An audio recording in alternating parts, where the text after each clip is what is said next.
کہا جاتا ہے کہ کسی علاقے میں قحط سالی پیدا ہو گئی۔ اس قحط سالی کی لپیٹ میں نہ صرف انسان بلکہ چرند پرند سب اس کا شکار ہو گئے۔ مویشی مالکان بے حد پریشان تھے۔ اس دوران ایک مسجد کے مولوی نے جمعے کے خطبے میں نہایت یقین کے ساتھ یہ بات بتائی کہ اللہ کا نام لے کر یعنی بسم اللہ پڑھ کر دریا کو حکم دیا جائے تو وہ بھی نافرمانی نہیں کرتا۔ یہ خطبہ سننے والوں میں سے ایک چرواہا بھی موجود تھا۔ مولوی کی یہ بات اس کی دل میں اتر گئی اور اس بات پر اس کا یقین کامل ہو گیا۔ اس نے واپس آ کر اپنی بکریاں کھولی اور سیدھا دریا پر چلا گیا۔ اونچی آواز سے بسم اللہ الرحمن الرحیم پڑھا اور دریا کو کہا وہ اپنی بکریاں چرانے کے لیے دوسرے پار جانا چاہتا ہے اور اسے کہا کہ مجھے اپنے اوپر سے گزرنے دو۔ یہ کہہ کر اس نے اپنی بکریوں کو لیا اور دریا پر چلتا ہوا دریا پار کر گیا۔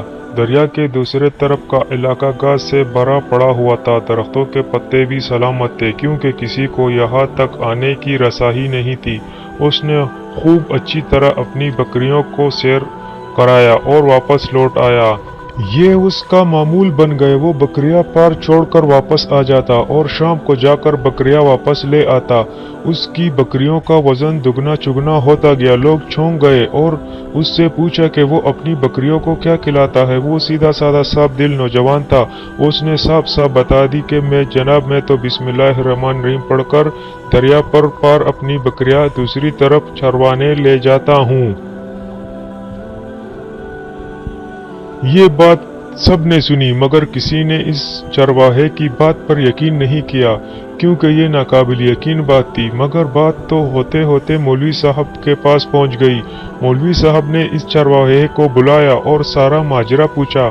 اس چرواہے نے مولوی صاحب کو حوالہ بتایا کہ مولوی صاحب میں تو آپ کا شکریہ ادا کرنے والا تھا۔ آپ نے جمعے کے خطبے میں جو نسخہ بتایا تھا کہ بسم اللہ کہہ کر دریا کو بھی حکم دو تو وہ بھی انکار نہیں کرتا۔ میں تو بس آپ کی نسخے پر عمل کر رہا ہوں۔ مولوی صاحب حیرت سے اس کی چہرے کو دیکھتے ہوئے مولوی صاحب نے کہا بھائی صاحب ایسی باتیں تو ہم ہر جمعے میں کرتے ہیں، فقط ان کا مقصد لوگوں کا ایمان بنانا ہوتا ہے۔ مگر بکریوں والا ڈٹا رہا کہ میں تو بس بسم اللہ کہہ کر پانی پر چلتا ہوں اور بکریوں سمیت پانی پار چلا جاتا ہوں۔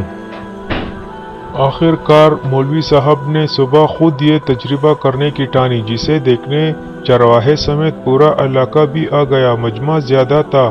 مولوی صاحب نے ایک دو بار سوچا کہ انکار کر دوں کہیں ڈوب نہ جاؤں مگر وہ جو مولوی صاحب کو کندھے پر اٹھا کر لائے تھے اب بھی جوش و خروش سے اللہ اکبر کے نعرے لگا رہے تھے اور مولوی صاحب کی حق میں تعریفیں کر رہے تھے۔ آخر کار مولوی صاحب نے اپنے ڈر کو دور کرنے کے لیے ایک رسہ منگوایا۔ پہلے اسے ایک درخت کے ساتھ باندھا، پھر اپنی کمر کے ساتھ باندھا، پھر ڈرتے ڈرتے ڈھیلا بسم اللہ پڑھا اور دریا پر چلنا شروع ہو گئے۔ پہلا ہی پاؤں رکھا تھا کہ پانی میں گر گئے۔ مولوی صاحب ڈبکیاں کھانے لگے اور پانی کے بہاؤ میں بہنا شروع ہو گئے۔ لوگوں نے کھینچ کھانچ کر باہر نکالا۔ مولوی صاحب کی اس حرکت نے چرواہے کو پریشان کر دیا کہ مولوی صاحب کی بسم اللہ کو یہ کیا ہو گیا کیونکہ اس کا یہ روز کا معمول تھا۔ اس کے اپنے یقین میں کوئی بھی فرق نہ آیا۔ اس نے بسم اللہ کہہ کر بکریوں کو پانی کی طرف اشارہ کیا اور خود ان کے پیچھے چلتا ہوا پار چھوڑ کر واپس بھی آ گیا۔ لوگ اسے ولی اللہ سمجھ رہے تھے اور اس کے حق میں نعرے لگا رہے تھے مگر وہ سب سے بے نیاز سیدھا سادہ انسان تھا۔ وہ مولوی صاحب کے پاس پہنچا اور کہا مولوی صاحب میں آپ کی بسم اللہ کی تعریف سے کافی پریشان تھا مگر پانی پر چلتے ہوئے مجھے آپ کی بسم اللہ کی بیماری کا پتہ چل گیا۔ اس چرواہے نے درخت سے بندھی رسی کی طرف اشارہ کیا اور کہا مولوی صاحب یہ ہے آپ کی بسم اللہ کی بیماری۔ آپ کی بسم اللہ کی برکت کو یہ رسہ کھا گیا۔